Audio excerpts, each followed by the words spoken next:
महाराज श्री से जुड़ने के लिए और श्रीमद् भागवत कथा, श्री राम कथा, भजन श्रवण के लिए लाल बटन को दबाकर चैनल को सब्सक्राइब करें।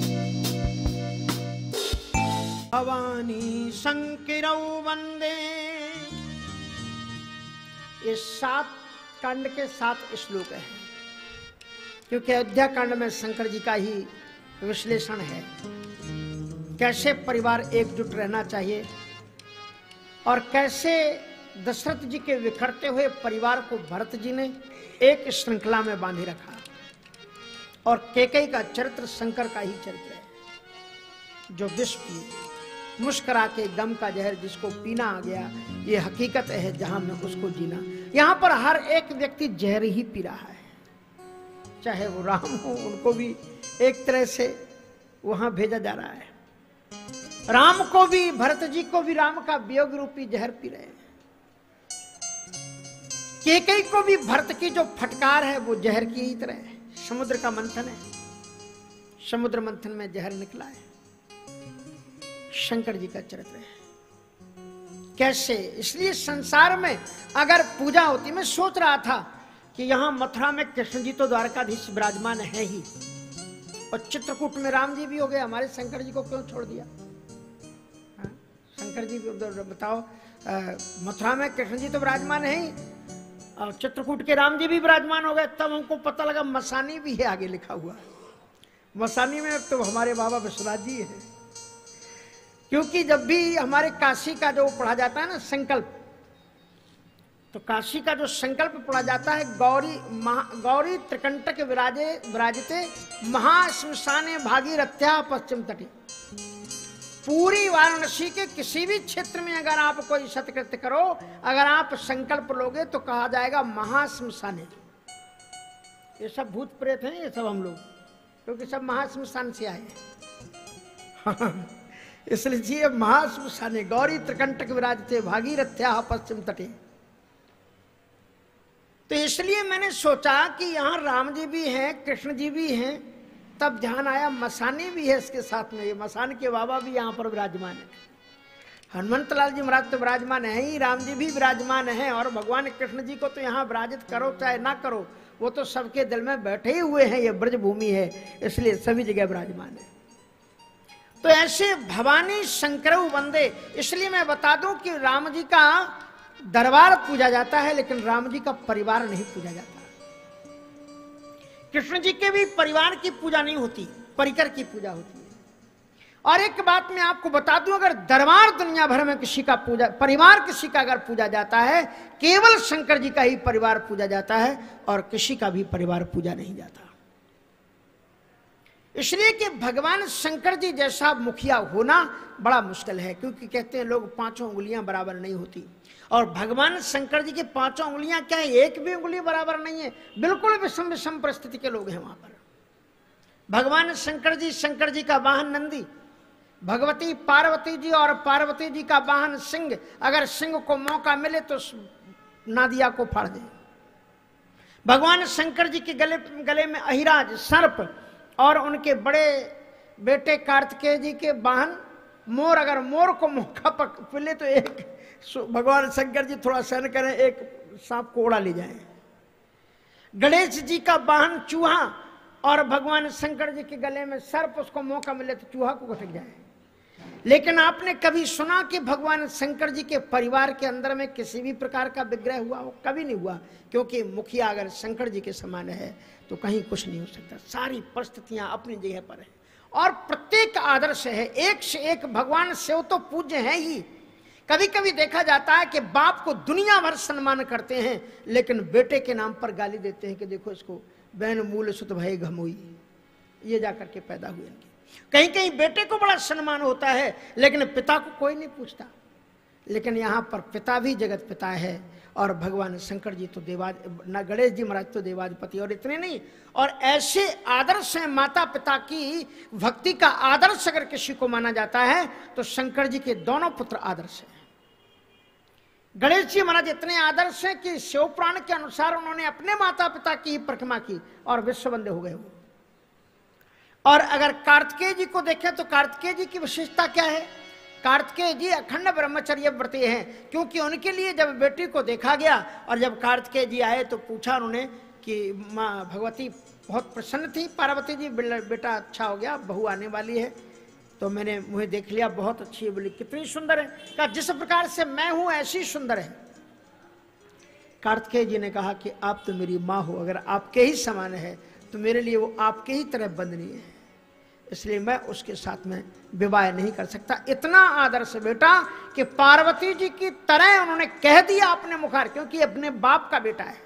जाके जैसे बाप मताई तैसे ही ताके लड़का, एक मध्य प्रदेश में कहावत है कि जैसे जिसके बाप बेटा होते हैं उसी के अनुसार उनकी संतानें होती, जैसे माता पिता होते हैं वैसी संतान होती है। माता पिता के गुणों का ही अनुसरण संतान अपने जीवन में करती है।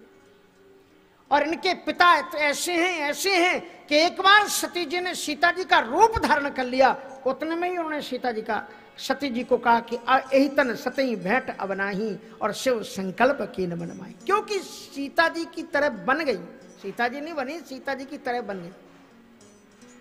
और इन्होंने भी कह दिया कि वो मेरी ही तरह है, तो उन्होंने भी मान लिया, जैसे पिता ने मान लिया था कि अब तुम सीता बन गई हो तो तुम सीता ही हो, और इसी प्रकार से उन्होंने भी मान लिया कि अगर वो आपके समान है तो वो आप ही हो, मैं उसके साथ में शादी नहीं कर सकता। और वो कन्या ने भी आजीवन शादी नहीं की, जिसके नाम पर आज भी कन्याकुमारी जगह है। आप देख सकते हो कन्याकुमारी भारत का और छोर।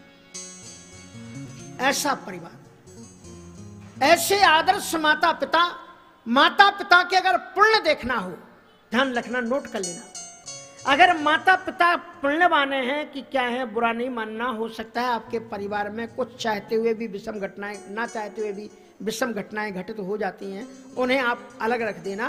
पर रामचरितमानस में लिखा है कि किसी भी माता पिता के अगर पुण्यों को देखना हो तो उसकी संतान को देखो। जिस समय राम जी का विवाह हो रहा है तो राम जी को देख करके लोगों ने क्या कहा? राम को देख करके ऐसा प्रतीत हो रहा है कि दशरथ सुकृत राम धरि देहि, दशरथ सुकृत राम धरि देहि, दशरथ सुकृत राम धरि देहि, दशरथ सुकृत राम धरि देहि, जनक सुकृत मूरति वैदेहि, जनक सुकृत मूरति वैदेहि। दशरथ जी के जो पुण्य हैं, जिन्होंने पुण्य सत्कृत किए हैं, वो पुण्य ही साक्षात राम के रूप में अवतार लेकर के आ गए। राम जी क्या हैं? दशरथ जी के पुण्य। और सीता जी क्या हैं? कि जनक सुकृति मूर्ति वैदेही। उसी प्रकार से जनक जी के जो पुण्य हैं वही सीता के रूप में अवतरित हुए। तो भवानी संकिरऊ वंदे श्रद्धा विश्वास रूपिणौ। भगवती पार्वती और साथ साथ में भगवान शिव की हम वंदना करते हैं, क्योंकि ये श्रद्धा और विश्वास के प्रतीक हैं। और इन दोनों ही शब्दों के साथ में एक शब्द और जुड़ जाता है। जब विश्वास कहते हैं ना, कहते हैं अंधविश्वास। विश्वास शब्द एक बड़ी गहरी गुफा की तरह है। जब किसी बात को आप तर्क के द्वारा, प्रामाणिकता के द्वारा प्रतिष्ठापित ना कर सको तो आप कहते हो विश्वास करो। ये विश्वास बड़ा कठोर शब्द है। किसी व्यक्ति को आपने अनुष्ठान बताया, वो बेचारा 1 महीने भूखों मर करके अनुष्ठान किया, अगर नहीं पूरा हुआ तो आराम से कह दिया तुमने विश्वास नहीं रहा होगा तुम्हारे साथ में, गड़बड़ हो गया सब, ले पूरा किया धरा। विश्वास, अंधविश्वास। एक तो होता है विश्वास जो शास्त्रीय अनुष्ठानों में किया जाए, वो विश्वास है। और इन परंपराओं को छोड़ करके श्रीमद् भगवद गीता में भी कहा गया है कि जो हरिहर का ध्यान छोड़ करके भूते जो भजनती, जो भूतों का भजन करते हैं वो भूत लोक को प्राप्त होते हैं। भूतेज्यो यान्ति माम का। इसलिए कहने का तात्पर्य है कि विश्वास उस बड़ी महत्वपूर्ण बात है। श्रद्धा शास्त्र गुरु विश्वासेषु, शास्त्र के और गुरु के वचनों में विश्वास ही विश्वास है। तो इसलिए उसमें कहते हैं बड़ी महत्वपूर्ण बात है कि आपका विश्वास कौन सा है। तुलसीदास जी ने कहा कि विश्वास रूपनो। कैसे विश्वास को आप मानते हो? आपने राम जी को तो देखा नहीं, तो फिर आप कैसे विश्वास करते हो? कहा मेरा विश्वास अंधविश्वास नहीं है। दुनिया के लोगों के पास में दो नेत्र होते हैं। कबीरदास जी कहते हैं कि आंखों देखी साँच। हम अपने दो आंखों के सामने जो देखते हैं उस पर ही हम विश्वास करते हैं, सबसे ज्यादा हमें उसी पर विश्वास होता है। लेकिन हम जिन राम की कथा सुना रहे हैं, उस राम कथा को जिसने गाया है उसने पहले उससे देखा है, और उसने केवल दो आंखों से नहीं देखा है, कितने नेत्रों से देखा है?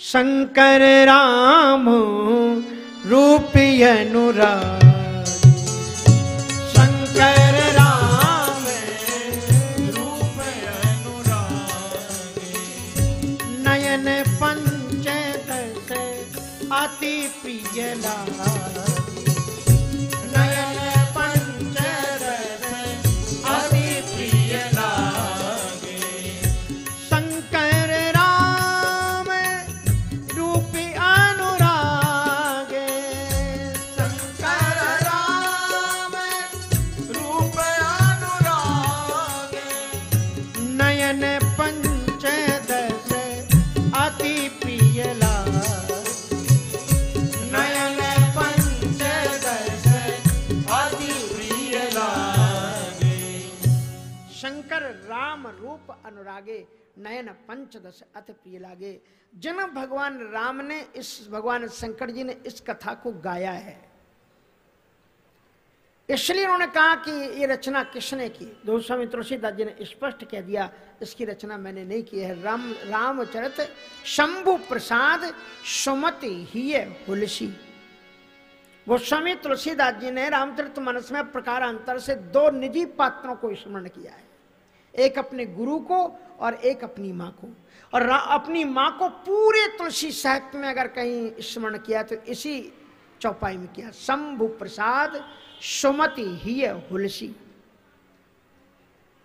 भगवान शंकर जी के प्रसाद से, इसलिए लघु सिद्धांत कौमुदी भी जब पढ़ते हैं हमारे गोस्वामी जी जानते हैं कि इसमें जो सूत्र पढ़ाए जाते हैं अयोल रल्डिक एयोंग अयोच, उसके बाद में इति माहेश्वाणी सूत्राणी आदि संज्ञार्थानि ऐसा मनता है ताहकारादि स्काराचारणार्थ नणमध्य तत्संग का। माहेश्वरात प्रसादात आगतानी माहेश्वराणी, भगवान शंकर जी के प्रसाद से शंभु प्रसाद सुमति ही हुलसी। भगवान शंकर जी के प्रसाद से सुमति मां की तरह पैदा हुई और उस सुमति की बेटे के रूप में ये पैदा होती है। रच महेश निज मानस राखा और पाए सुसमय शिवासन भागा। सभी लोगों ने अलग अलग काव्यों की गंगा बहाई। रामचरित सिंधु से जिस जिस कवि ने अपनी अपनी राम कथा काव्य धारा को बहाया, सभी ने उनका नाम रामायण रखा। जिसने भी लिखा संस्कृत में काव्य लिखा और सभी ने उनका नाम रामायण रखा, चाहे वाल्मीकि रामायण, अद्वैत रामायण, बर्मय रामायण, लोमस रामायण, भुसुंडी रामायण और अनेकों रामायण। रामायण शतकोटि अपारा, लेकिन सभी ने उनका नाम रामायण रखा। तो गोस्वामी तुलसीदास जी से पूछा कि महाराज इतनी रामायण है पहले ही से मौजूद है, वही क्या कम है, आप एक और लिखने बैठ गए? बोले यही तो बात है, वो सभी रामायण हैं लेकिन ये रामायण नहीं है। बोले रामायण क्यों नहीं है? बोले इसका नाम रामचरितमानस है। बोले फर्क क्या है? बोले रामायण बुरा नहीं मानना, वो एक ही जगह रहती है, जड़ होती है, क्योंकि रामस्य यह अयनम सा रामायणम। राम का जो घर है वो रामायण है।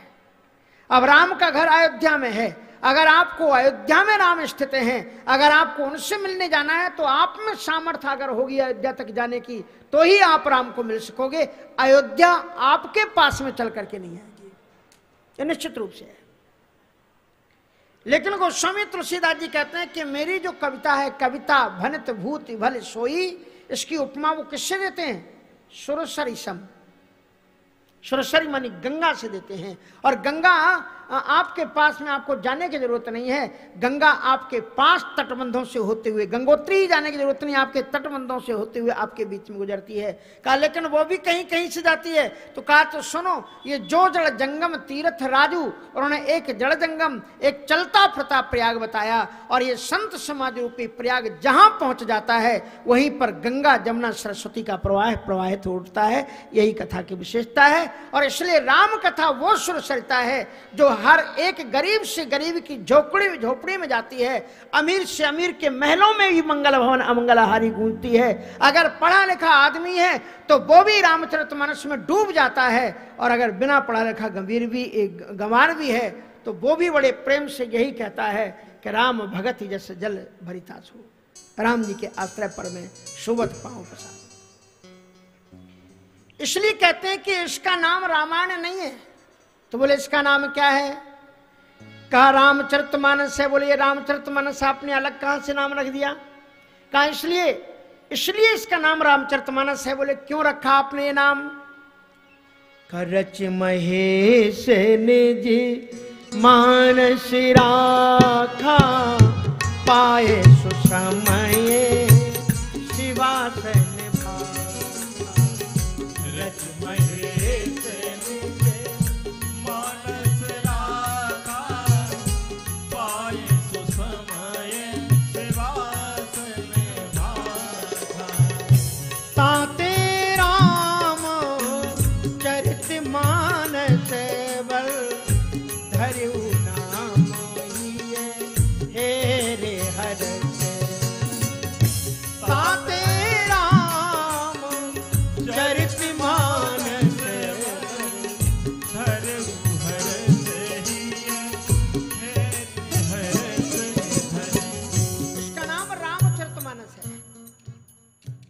मतलब अर्थ क्या हुआ? बोले रच महेश निज मानस राखा।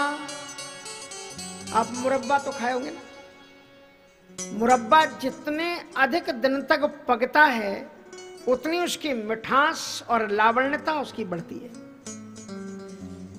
तो ये वो पथ्य है, मुरब्बा की तरह है, आंवले की मुरब्बा की तरह, और इसे पकाया गया है और ऐसे वैसे बर्तन में नहीं पकाया गया है।